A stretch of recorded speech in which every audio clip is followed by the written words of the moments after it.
Welcome back to this lecture series on modern history. आज का topic है revolt of 1857। Exam point of view से काफी important है। इसके सिग्निफिकेंस के ऊपर काफी क्वेश्चंस पूछे जा सकते हैं और individual events from the point of view of prelims.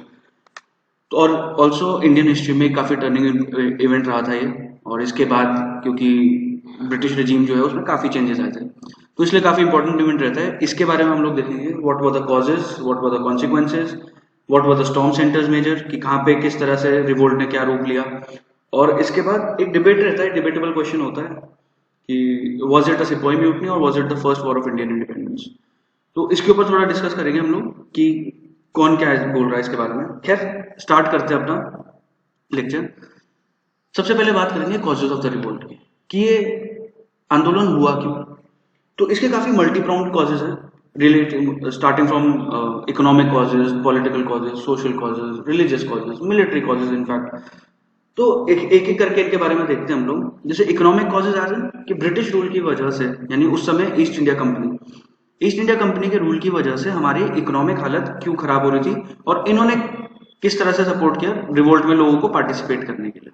ठीक है, तो ब्रिटिशर्स जब इंडिया में थे तो वो लोग land revenue was a very major source of their income. तो ये लोग काफी हाई लेवल का लैंड रेवेन्यू इम्पोज कर देते थे पेजेंट क्लास के ऊपर। और उस वजह से जो पेजेंट्स थे वो कभी भी अपने डेट सिचुएशन से बाहर नहीं आ पाते थे। इनफैक्ट कई बार कहा जाता है कि पूरा पूरा साल, एक जो ईस्ट इंडिया कंपनी के ऑफिशियल थे उन्होंने अपने डॉक्यूमेंट्स में लिखा है कि पूरा पूरा साल निकल जाता है और इंडियन पेजेंट जो है वो एक भी टाइम भरपेट खाना ना ही खुद खा पाता, ना ही अपनी फैमिली को प्रोवाइड कर पाता। तो इस तरह की सिचुएशन हमारे पेजेंट क्लास की हो चुकी थी। सेकेंडली, जो ईस्ट इंडिया कंपनी पॉलिसीज लेके आई थी ट्रेड को लेके, तो उसको एक टर्म यूज किया जाता है यूनिलैटरल फ्री ट्रेड पॉलिसी। तो इससे ब्रिटिशर्स को फायदा ये हुआ कि जो सामान वो अपने यहाँ से इंडियन मार्केट में लेके आ रहे हैं उसके ऊपर उनको कोई ज्यादा ड्यूटीज पे नहीं करनी पड़ रही है। और जो सामान इंडिया से बाहर एक्सपोर्ट किया जा रहा है इंडियन मर्चेंट क्लास के द्वारा, उसके ऊपर काफी हाई टैरिफ्स और ड्यूटीज लग रही है। तो इससे बात क्या हुई कि जो इंडियन हैंडीक्राफ्ट्स है उनकी लोकल मार्केट में भी डिमांड कम हो गई, और बाहर जो है, जो सामान बाहर जा रहा था वो क्योंकि ड्यूटीज उसके ऊपर बहुत बढ़ा दी गई थी तो वहां पे भी डिमांड कम हो गई। इन दोनों चीजों की वजह से जो इंडिया की ट्रेड मर्चेंट्स और जो हैंडीक्राफ्ट क्लास के आर्टिसंस थे उन लोगों की एक साथ काफी खराब हालत होने लगी इकोनॉमिक लेवल पे। अब ऑल्सो जो जमींदार क्लास थी, जो जितने भी जमींदार थे, जैसे इन लोग लैंड रेवेन्यू पॉलिसीज लेके आए थे रेंजिंग फ्रॉम से the dual system of government in Bengal to इजारेदारी और परमानेंट सेटलमेंट, महलवाड़ी, रेवतवाड़ी, ये सब। इनमें एक सिचुएशन ये होती थी कि अगर रेवेन्यू पे नहीं कर पा रहा है जमींदार तो जमींदार को बदल दिया जाएगा। तो इस सिचुएशन के चलते जमींदार जो थे, जो पुराने जमींदार रहा करते थे, उनका लैंड राइट्स छीन ली जाती थी उनसे और नए जमींदार लेके आ जाया करते थे। तो इस वजह से जमींदार क्लास भी परेशान थी।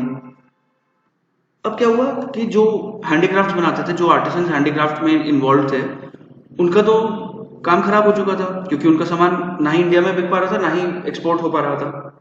तो उस वजह से इंडियन इंडस्ट्री काफी डिप्लीट हो गई, काफी रुइन हो गई। और वो लोग अब अगर वो उनका हैंडीक्राफ्ट का बिजनेस नहीं चल पा रहा है तो वो अपना घर चलाने के लिए कुछ काम तो करेंगे, and the only other option was agriculture. और इस वजह से एग्रीकल्चर जो लैंड है उसके ऊपर काफी ज्यादा प्रेशर हर एंगल से बढ़ना शुरू हो गया था। मतलब एक लैंड के पैच पे आप समझे कि अगर चार लोग, एक फैमिली काम कर रही है, यानी कि चार लोग अगर उस पर काम कर रहे हैं, तो जब वो आर्टिसन वापस अपने गांव में आ गया तो वो अपनी फैमिली को भी काम के लिए भी रेवेन्यू वहीं से जनरेट करेगा। तो उसी सेम पैच ऑफ लैंड से अब दो फैमिलीज डिपेंड हो गई। अब आप इसको लार्ज स्केल पे इमेजिन करिए कि कितना ज्यादा फर्क पड़ा होगा हमारे एग्रीकल्चर और लैंड के ऊपर। और हमारी जो इंडस्ट्री है वो ऑलरेडी खराब हो रही है। तो these were some of the economic causes जो हर सोसाइटी के हर तबके के इंसान को परेशान कर रहे थे। नेक्स्ट वर पॉलिटिकल कॉजेज। पॉलिटिकल लेवल पे सिचुएशन ये थी कि जैसे ब्रिटिशर्स थे वो ज्यादातर काम क्या करते थे, हर रीजन को अनेक्स करने का, ताकि वो अपनी खुद की टेरिटरी को लगातार एक्सपैंड कर सके और रेवेन्यू जनरेट कर सके और एक स्ट्रॉन्ग एम्पायर को स्टैब्लिश कर सके। अब इनका जो ये एटीट्यूड था, उस वजह से जो लोकल रूलर्स थे, नेटिव रूलर्स थे, वो कंपनी के अगेंस्ट टर्न होना शुरू हो चुके थे। और जो कंपनी है वो अपनी पॉलिटिकल लेवल पे प्रेस्टीज को काफी लूज कर चुकी थी। जैसे हमने पिछले लेक्चर्स में देखा है कि किस तरह से ब्रिटिशर्स ने पहले यूरोपियंस को हटाया और जो उसके बाद जो मेजर प्रिंसली स्टेट्स थी बंगाल, मैसूर, मराठास, सिख, पंजाब, ये सब इनको किस तरह से उन्होंने अनेक्स करना शुरू कर दिया था।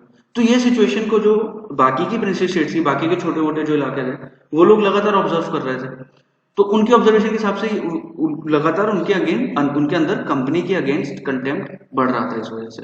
ऑल्सो जिस टाइप की पॉलिसीज ब्रिटिशर्स अपनाते थे, जैसे वेलेस्ली द्वारा सब्सिडरी अलायंस, या फिर रिंग फेंस पॉलिसी हो हेस्टिंग्स की, या डलहौजी की डॉक्ट्रिन ऑफ लैप्स हो, ये सब तीनों क्या थी बेसिकली, ये स्टार्टिंग एक दूसरे के मतलब ये जो है एक दूसरे को कॉम्प्लीमेंट कर रही हैं ताकि east India company Indian territory को अक्वायर कर सके।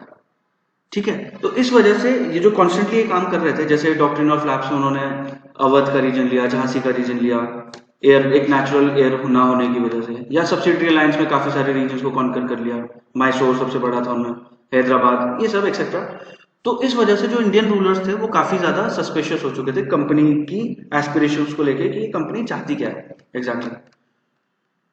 अब नेक्स्ट अगर एडमिनिस्ट्रेटिव लेवल पे बात करें तो ये हमको पता है कि करप्शन जो है बेसिक एक काफी जो इतना इनडेप्थ हो चुका है इंडियन सोसाइटी में करप्शन, वो ब्रिटिशर्स की ही देन है, क्योंकि ये लोग ऐसे कॉम्प्लिकेटेड सिस्टम इंट्रोड्यूस करके गए थे पुलिस लेवल का, जुडिशरी का, कि यहाँ पे करप्ट मतलब लोगों को समझ ना आने की वजह से वो ब्राइब खुद ही दे देते थे ताकि उनको झमेले में ना पड़ना पड़े। तो इस वजह से वो एडमिनिस्ट्रेशन भी करप्ट था और वही करप्शन आज भी है।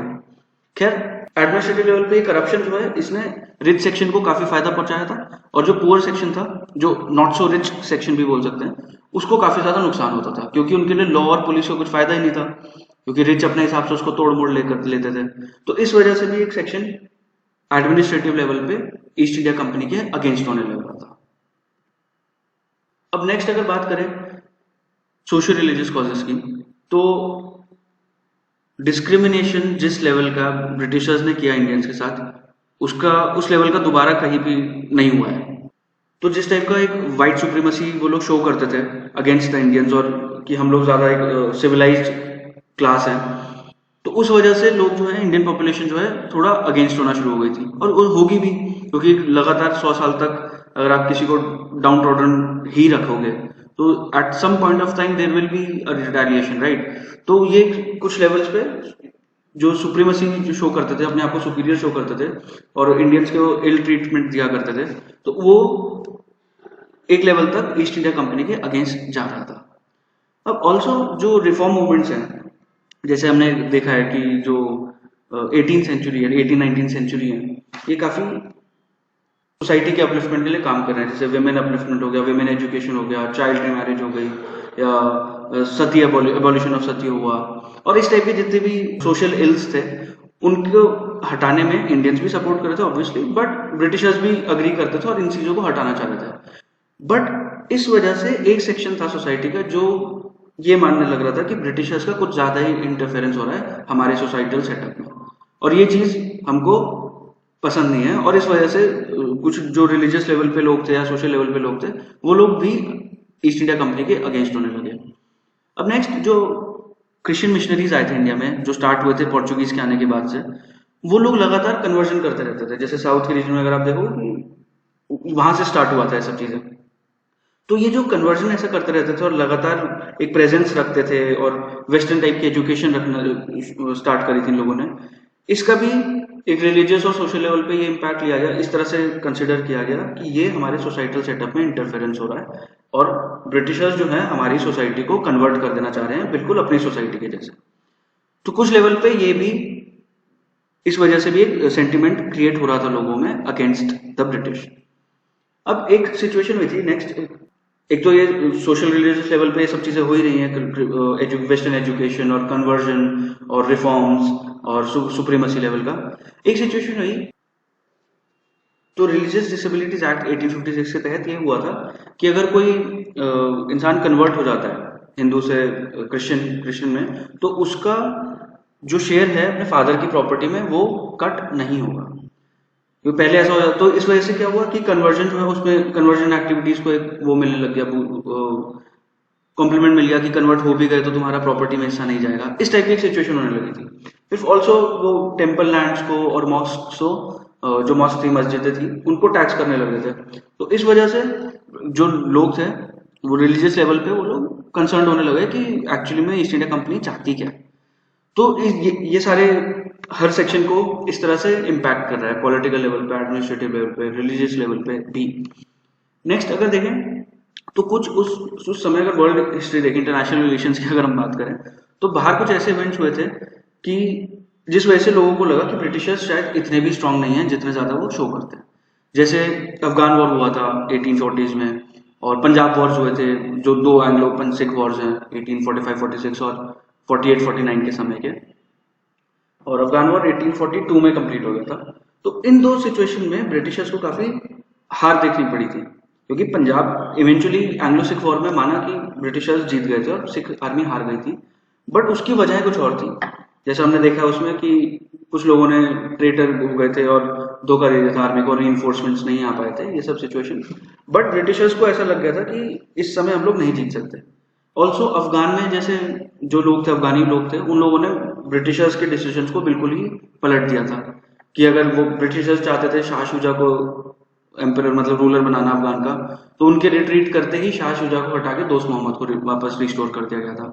तो ये सब सिचुएशन जब होने लगी तो लोगों को लगा ये सुपीरियोरिटी जो ब्रिटिशर्स शो करते हैं ये इतनी है भी नहीं, और ये बस एक तरीका है शायद इनका ताकि हमको ये दबा के रख सके लगातार काफी लंबे समय तक। तो ऐसी भी सिचुएशन होने लगी। अब ऑल्सो एक मिलिट्री कॉजेज अगर हम देखें नेक्स्ट, तो जो सिपाही थे, अब उसको भी वो भी एक पेजेंट ही तो है, he was a peasant in uniform as an कि जब उसको छुट्टी अगर मिलती थी, जब भी मिलती थी या नहीं भी मिलती थी, तो घर जाके वो खेती करता था, या फिर उसके जो घर वाले वो खेती कर रहे हैं, तो घर वाले if people at home are परेशान, तो वो भी ऐसा होगा कि ये सिचुएशन जो है सारी ब्रिटिश सरकार की लाई हुई है और इनके अगेंस्ट ही कुछ करना पड़ेगा। तो खैर ऐसा एक माइंडसेट सिपाही के मन में रहता था। इस सब के साथ साथ क्या हुआ कि उन लोगों ने, ब्रिटिशर्स ने जनरल सर्विसेज एनलिस्टमेंट एक्ट एक निकाली 1856 में, जिसमें यह था कि अगर कंपनी को जरूरत पड़े तो बाहर देश में भी जाके आपको सर्विस देनी पड़ेगी। और इंडियन कस्टम्स में उस समय यह था कि अगर आप ओशन वगैरह क्रॉस करते हैं तो आपका रिलीजन पीछे छूट जाता है, आप you get rid of your religion. Rid नहीं मतलब you lose your religion, sorry the correct term would be that you lose your religion. तो ये चीज सिपाही को पसंद नहीं आ रही थी। ऑल्सो जो आर्मी थी उसमें कुछ इंडियन सोल्जर्स थे और कुछ यूरोपियन सोल्जर्स थे, मतलब ब्रिटिश सोल्जर्स थे। अब दो सेम लेवल पे हैं, अगर ये दोनों मतलब ये दो सोल्जर्स सेम लेवल पे हैं तो ब्रिटिशर को ज्यादा अच्छा ट्रीटमेंट मिलेगा और इंडियन सोल्जर को काफी कम, और अलाउंस भी उसका, सैलरी भी उसकी काफी कम होगी compare to the British soldier. तो ये एक क्लास सुप्रीमेसी जो है ये मिलिट्री में भी एग्जिस्ट करती थी। फिर जब सिंध और पंजाब में लड़ाई हुई थी 1843 में, 1840s में, मतलब 43, फिर 46, फिर 49 में, तो उस समय जो इंडियन सोल्जर्स पार्टिसिपेट करे थे ब्रिटिशर्स की तरफ से, उनको कुछ फॉरेन अलाउंस नहीं मिला था, भत्ता बोलते थे उसको, तो जबकि यूरोपियन सोल्जर्स को मिला था। तो इस चीज से भी ये लोग परेशान थे। तो ये एक सेंटिमेंट रेगुलरली प्रेजेंट था हर सेक्शन ऑफ सोसाइटी में, and also in the similarly in the sepoys. अब एक सिचुएशन हुई which became the immediate cause of the revolt of 1857। अब ब्रिटिशर्स ने कुछ राइफल्स इंट्रोड्यूस करी थी, इनफील्ड राइफल्स, जिनमें जो कार्ट्रिज थी उसको पहले दांत से चाप के राइफल में भरना पड़ता था, उसका जो गन पाउडर था, और फिर उसको शूट कर सकते थे। अब ये बात आई कि वो जो कार्ट्रिज है उसके ऊपर पिग फैट और काउ बीफ जो है वो उसकी कोटिंग है, और अगर ये मतलब बीफ जो है कंज्यूम करना हिंदुओं के लिए वाजिब नहीं और पिग फैट को कंज्यूम करना मुस्लिम्स के लिए वाजिब नहीं, तो दोनों सेक्शंस अब एकदम से गुस्सा हो गए कि हम ये चीज नहीं करेंगे। और बट ब्रिटिशर्स जो है इनको लगातार फोर्स कर रहे थे, और इसके चलते मई ऑफ 1857 में ये रिवोल्ट एकदम से आग पकड़ा, और जो भी सिचुएशन, जितने भी कॉजेज अभी हमने देखे, वो सारों ने एक सब रूप लिया, और that resulted into the revolt of 1857 because everyone realized that the only cause of all our problems is the rule of the East India Company and at any cost we need to get rid of it। ठीक है। अब अगर देखें जो question जहाँ पे बन जाता है कि ये स्ट्रॉन्ग सेंटर्स कहाँ पे थे मेजर, और उनके लीडर्स कौन कौन थे। तो दिल्ली के रीजन में थे जनरल बख्त खान, कानपुर में नाना साहिब, लखनऊ में थी बेगम हजरत महल, बरेली में खान बहादुर, बिहार में थे कुंवर सिंह, बिहार में जगदीशपुर का इलाका था, वहां पे इन्होंने लड़ाई लड़ी थी, नेक्स्ट फैजाबाद में थे मौलवी अहमदुल्ला, और झांसी में रानी लक्ष्मीबाई थी, ये सबको पता ही होगा। और बागपत के रीजन में थे शामल। आपको ये सब ना थोड़ा ध्यान रखना पड़ेगा, ये इंपॉर्टेंट रहता है एग्जाम पॉइंट ऑफ व्यू से, और यूपीएससी में भी पूछ लिया जाता है, और it is also important from the point of view of PCS exams. ये काफी पीसीएस में इससे रिलेटेड डायरेक्ट क्वेश्चन आ जाता है कि कौन सा रीजन में कौन व्यक्ति ने लीड करा था पूरा पूरा जो रिवोल्ट है। अब सिमिलरली ब्रिटिशर्स की तरफ से ये इतना इंपॉर्टेंट नहीं रहता, बट मे बी ये पूछ लिया जाए। बट आप एक बार इसको देख लो, एक नजर मार लीजिए, क्योंकि क्वेश्चन आने के चांसेस कम है, बट इन केस आ जाए तो आप थोड़ा ध्यान रख पाएंगे। जैसे दिल्ली में, दिल्ली का जो रीजन था वहां पे विलोबी, जॉन निकोलसन और लेफ्टिनेंट हडसन थे। कानपुर में सर ह्यू व्हीलर और कॉलिन कैंपबेल, ये लोग थे जिन्होंने नाना साहिब से लड़ाई लड़ी थी। लखनऊ के रीजन में थे हेनरी लॉरेंस, हेनरी हैवलॉक, और बाद में कॉलिन कैंपबेल को भी यहीं पे डायरेक्ट कर दिया गया था। और इनके साथ साथ थे ब्रिगेडियर इंग्लिश और जेम्स आउटरैम। तो इन सब ने रीजन संभाला था लखनऊ का, ताकि वहां पे जो रिवोल्ट का शेप ले चुका है उसको कंट्रोल कर सके। झांसी में रानी लक्ष्मीबाई के अगेंस्ट भेजा गया था सर ह्यू रोज को, और बनारस के रीजन में थे जेम्स नील। मतलब not very important, but in case अगर आ जाए तो यू शुड नो कि ये लोग का नाम था, बट एकदम आज तक ऐसा कोई डायरेक्ट क्वेश्चन आया नहीं है। मे बी आप झांसी का थोड़ा कंसिडर कर सकते हैं, कानपुर का देख सकते हैं, ठीक है, और दिल्ली का आप ध्यान रख सकते हैं, बट आने के चांसेस काफी मिनिमल ही है। नेक्स्ट अगर देखें कि रिवोल्ट हुआ, और जहां पे सब लोगों ने बेसिकली स्ट्रॉन्ग सेंटर्स में क्या हुआ ये तो एग्जाम पॉइंट से नहीं आता, बस यही हुआ कि सब लोगों ने अपनी आर्मी इकट्ठी करी और ब्रिटिशर्स के अगेंस्ट पे वो कर दिया कि ब्रिटिश रूल को एंड करने का डिसीजन लेके उनके अगेंस्ट लड़ाई शुरू कर दी। ये सिचुएशन हुई थी, ऑलमोस्ट सिमिलर इस तरह से रही थी, नथिंग मेजर और nothing very decisive about it. Next अगर देखें कि रिवोल्ट फेल क्यों हुआ, what were the causes of its failure. First thing is that it had a limited territorial and social base. अगर आप देखो तो स्टॉर्म सेंटर्स कितने लिमिटेड है, पूरा इंडिया को आज के डेट में कंसिडर करें और ये देखें कि दिल्ली, बागपत, मतलब मोस्टली जो एरिया है दिल्ली, यूपी, बिहार, यहाँ पे है। तो सिचुएशन जो है काफी डिस्ट्रीब्यूटेड नहीं है, जैसे कि राजपूत ने पार्टिसिपेट नहीं किया, सिखों ने पार्टिसिपेट नहीं किया। सिखों में जो डोगरास थे, जो जम्मू कश्मीर के रीजन में रूल कर रहे थे उस समय गुलाब सिंह के अंडर, उनका कहते हैं कि एक बैकग्राउंड में डील हो गई थी कि रिवोल्ट में आप पार्टिसिपेट नहीं करेंगे और हमारा ही सपोर्ट करेंगे। जब उनको कश्मीर बेचा था ना 1849 के बाद पे, तब उनके बीच में डील हो चुकी थी, कश्मीर आप रखो और हमारे इंडिया में हमारा साथ दो।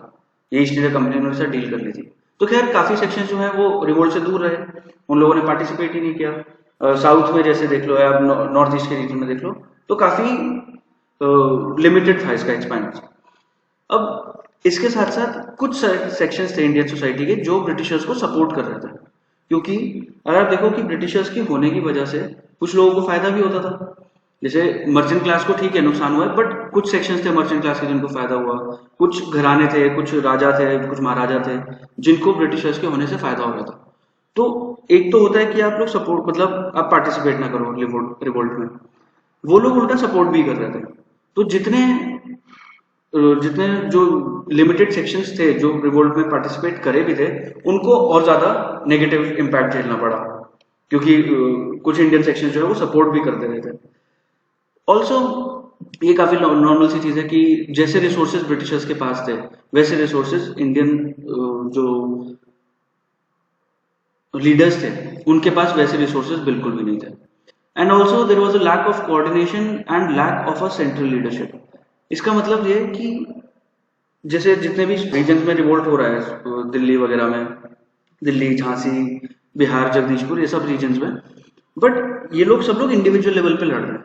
इनका कुछ ऐसा नहीं है कि एक साथ एकजुट होके लोग लड़े और एक साथ ब्रिटिश एम्पायर को बाहर धकेले।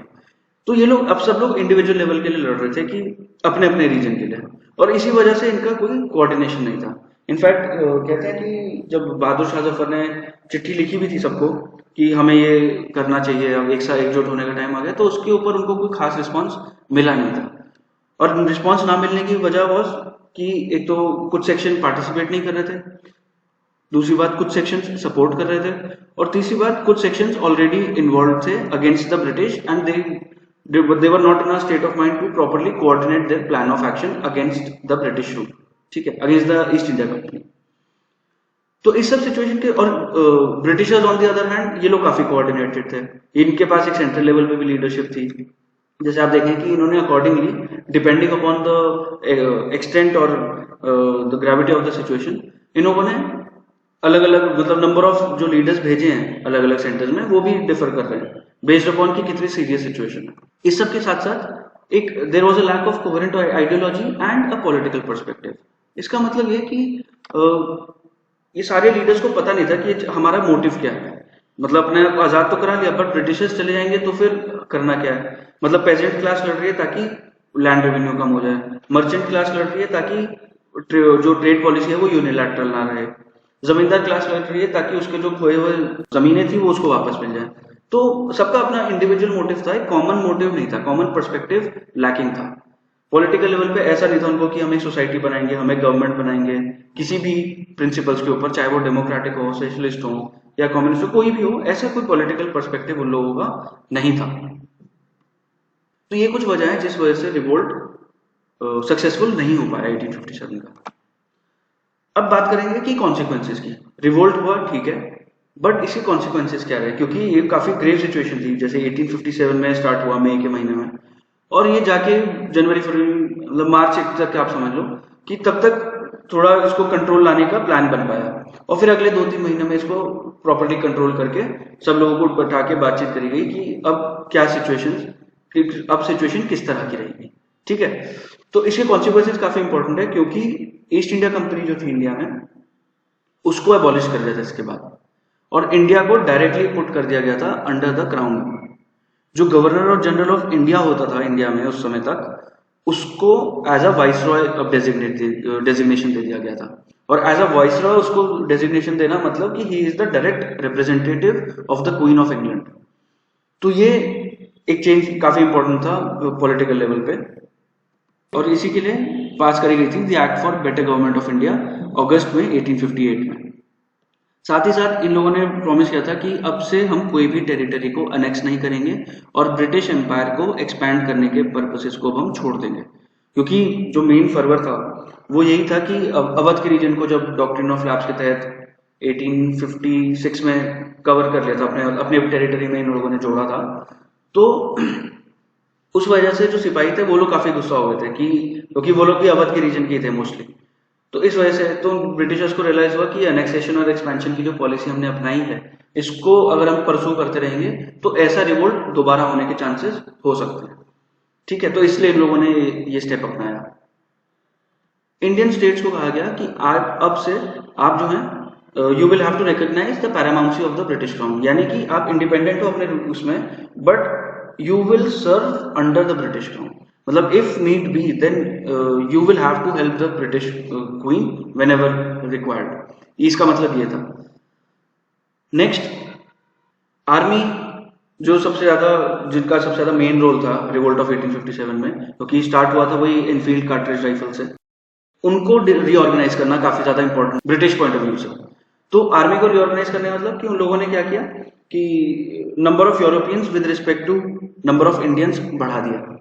ठीक है, और सेकेंडली उन लोगों ने अलग अलग कास्ट के इंडियंस को एक साथ रिग्रुप करवा दिया कि एक अगर कंटिजेंट है तो उसमें एक ही कास्ट के बहुत सारे लोग ना हो। इससे क्या होगा, ताकि उनमें कोई यूनिटी की फीलिंग ना रहे। उनमें उनको पता था कि कुछ ऐसा डिवाइड हम लोग कर सकते हैं लोगों को based on their caste systems and also on their religions. तो इस वजह से ये दो मेजर स्टेप्स उठाए थे ब्रिटिशर्स ने आर्मी से रिलेटेड। और बेसिकली इसका purpose was to divide and counter points, कि अगर कोई फीलिंग अगर कुछ सेक्शन में आ भी जाती है तो उसको वो मोमेंटम ना मिले जो रिवोल्ट ऑफ 1857 में उसको मिला है। और इस चीज को थॉमस विटकैल्फ ने कहा था कि this would be a conservative brand of liberalism. इसका मतलब है कि उस समय यूरोपियन सोसाइटी में लिबरलिज्म काफी रुख ले चुका था। तो कंजर्वेटिव लिबरलिज्म का मतलब ये हुआ कि आप लिबरल भी हो, मतलब जब उन लोगों ने जस्टिफाई किया कि हम इन लोग इंडिया में जो कर रहे हैं वो क्यों कर रहे हैं, तो अपने ब्रिटिश क्लासेस में उसको जस्टिफाई करने के लिए उन्होंने नाम दिया कि हम लोग लिबरल तो नहीं है, हम लोग लिबरलाइज करेंगे सोसाइटी को, but on some level we need to be conservative. Conservative as an कि आप पुरानी चीजों को नहीं छोड़ सकते, तो थोड़ा इनको बैकवर्ड भी रहना पड़ेगा। ये था जिस चीज को जस्टिफाई किया था conservative brand of liberalism. And also जब ये है सिचुएशन, इसके बाद व्हाइट म्यूटिनी हुई थी, जब यूरोपियन सोल्जर्स ने कहा था कि, तो व्हाइट म्यूटिनी बेसिकली क्या हुआ था कि 1861 के समय पे जो लॉर्ड कैनिंग थे, मतलब 1857 में लॉर्ड कैनिंग ही वाइसरॉय थे यहाँ पे, मतलब last governor general of India, and then he became the first viceroy of India. तो जो यूरोपियन सोल्जर्स थे एम्प्लॉयड थे, वो पहले ईस्ट इंडिया कंपनी के लिए काम करते थे। जब यहाँ पे रिजीम चेंज हुआ तो फिर वो लोग क्राउन के लिए काम करने लगे, क्योंकि इंडिया में भी क्राउन रूल था, तो ऐसा सिचुएशन क्रिएट हो गई थी। तो उस वजह से जो यूरोपियन सोल्जर्स थे, उन कुछ सेक्शन उनका रिफ्यूज कर रहा था कि नहीं, हम लोग काम नहीं करेंगे under the crown rule, and now we would like to retire या समथिंग। तो या समथिंग मतलब now that they would like to retire, ऐसे करके। तो ये चीज दिख गई थी लोगों में कि इतना भी ज्यादा, मतलब ये जो व्हाइट पीपल है इनके अंदर में म्यूटनी आ रही है after the act was passed in 1861। तो ये एक सिचुएशन हुई थी, that was again a consequence of the revolt, क्योंकि ये सेक्शन जो था सोल्जर्स का, पहले ईस्ट इंडिया कंपनी के लिए काम करता था, बाद में ऑटोमेटिकली ये क्राउन रूल में आ गया। तो इनको ये बात पसंद सी नहीं आई थी कि हम लोगों को बिना आजादी के, मतलब हमसे पूछे बगैर हम लोगों के जो मास्टर्स हैं उनको चेंज कर दिया गया। तो इनमें से कुछ सेक्शन बोल रहा था कि we need to retire and rest and go back to our country, but उनको कहा गया कि नहीं, फोर्स करा जा रहा था कि आप अभी भी सर्विस दो। तो इसके चलते व्हाइट म्यूटनी हो गई थी। तो ये थे इसके कॉजेस कॉन्सिक्वेंसेज और storm centres major revolt of 1857 के, जिसके बाद आप देख रहे हैं कि काफी एडमिनिस्ट्रेटिव चेंजेस भी हुए। तो अब जो बात होती है, इस जो लास्ट में एक जो कंट्रोवर्सी है, वो ये है कि what was the nature of the revolt. Was it a सिपाही म्यूटनी और was it the first war of Indian independence. तो कुछ हिस्टोरियंस जो हैं, जो प्रो ब्रिटिश हैं, वो कहते हैं कि इट वॉज अ सिपाही म्यूटनी, और जो प्रो इंडियन है वो कहते हैं it was the first war of Indian independence. और दोनों का अपना अपना पॉइंट ऑफ व्यू है। सिपाही म्यूटनी वो इसलिए कहते हैं क्योंकि जो रिवोल्ट है वो स्टार्ट हुआ था after that immediate cause of Enfield rifles, और ये मोस्टली सिपाहीज में ही लिमिटेड रहा, कि उन्होंने ही मेरठ से शुरू करके सीधा दिल्ली पहुंचे और दिल्ली में बहादुर शाह को घोषित कर दिया, ये सब चीजें, मतलब इंडिया का बादशाह ऐसे घोषित कर दिया गया था उस समय पे। बट ये सिपाहियों में ही रहा और सिर्फ लड़ाई होती रही with in that soldier class. तो एक सेक्शन ये बोलता है कि इनका कोई पॉलिटिकल पर्सपेक्टिव नहीं था, इनकी कोई क्लोज्ड आइडियोलॉजी नहीं थी, इनका कोई कॉमन ऑब्जेक्टिव नहीं था। तो इन चीजों को फर्दर करते हुए कहते हैं कि इट वॉज जस्ट अ सिपाही म्यूटनी और कोई बहुत बड़ी बात नहीं है, ये तो छोटे मोटे होते रहते हैं। But on the other hand वो कुछ लोग कहते हैं that it was the first war of Indian independence. और इसके पीछे वजह यह है कि माना कि ये काफी लिमिटेड टेरिटोरियल बेस था इसका और हर सेक्शन ने पार्टिसिपेट नहीं किया, ये चीज ठीक है। बट इस इवेंट ने, इस रिवोल्ट ने ब्रिटिशर्स को फोर्स कर दिया था अपनी पॉलिसी को बहुत अच्छे से चेंज करने का। जैसे अभी हमने देखा कॉन्सिक्वेंसेज में कि ईस्ट इंडिया कंपनी को अबॉलिश कर दिया गया, उसकी जितनी भी करतूतें थी वो सब सामने आने लगी, कि वो किस तरह के ट्रेड पॉलिसी मेंटेन करते थे, कि कंपनी तो लॉस में है बट उसके जो ऑफिशियल्स हैं वो लोग दिन ब दिन अमीर होते जा रहे हैं। तो ये सब चीजें फोर फ्रंट पे आई। फिर रिजीम चेंज हुआ, सीधा इंडिया को क्राउन रूल में लेके आया गया। फिर वादे करे गए प्रिंसली स्टेट्स के साथ कि आप लोगों को अपनी ऑटोनॉमी मेंटेन रखी रहेगी, हाँ भले ही आप क्राउन रूल के अंदर रहो बट आपके टेरिटरी को हम लोग अनेक्स या अपने खुद को एक्सपैंड नहीं करेंगे। और ऑल्सो ये अनेक्सेशन और एक्सपेंशन की जो पॉलिसी अपनाती थी ईस्ट इंडिया कंपनी, उसको खत्म कर दिया गया और क्राउन ने वादा किया कि ऐसी पॉलिसी हम लोग नहीं अपनाएंगे। तो ये काफी मेजर चेंजेस थे। और अगेन आफ्टर दिस जो इंडियंस का पार्टिसिपेशन था in further political and administrative level, वो चीज बढ़ना शुरू हो गई थी। तो ये सब चेंजेस जो हुए, इससे 1857 से पहले ऐसे इमेजिन करना भी पॉसिबल नहीं था कि कभी ऐसा दिन आएगा। But this revolt change it all, कि डायरेक्ट क्राउन रूल आ गया। तो अब हम लोग अगर इंडिया में कुछ होता भी है तो that will be directly under the eyes and nose of the Britisher, the crown. पर पहले कुछ होता था तो सिर्फ ईस्ट इंडिया कंपनी तक सीमित रहती थी वो बात। और ईस्ट इंडिया कंपनी काफी चीजों को छिपा भी लिया करती थी, ये जैसे वो प्रेस एक्ट्स निकालते थे ताकि असलियत जो है वो सामने ना आए या ब्लड डेथ तक ना पहुंचे। तो ये सारी जो चीजें थी ये कम हो गई थी। अब थोड़ा सा फ्रीडम जो है लोगों को मिलने लग रहा था और थोड़ी सी ट्रांसपेरेंसी भी इंडियन सोसाइटी में आ रही थी। And this further led to situations such as the making of the Congress and further जो हम आगे देखेंगे कि इंडिपेंडेंस कैसे मिली। तो ये सारे चेंजेस जो है they started after the revolt of 1857, which is why it is also referred to as the first war of Indian independence। और सबसे पहले इनको इस नाम को दिया गया था 1857 के रिवोल्ट के लिए बाय विनायक दामोदर सावरकर। तो this was all about the revolt of 1857। और बाकी का आगे आई होप ये सब चीज़ें क्लियर होंगी, और इसके आगे हम लोग नेक्स्ट क्लास में कंटिन्यू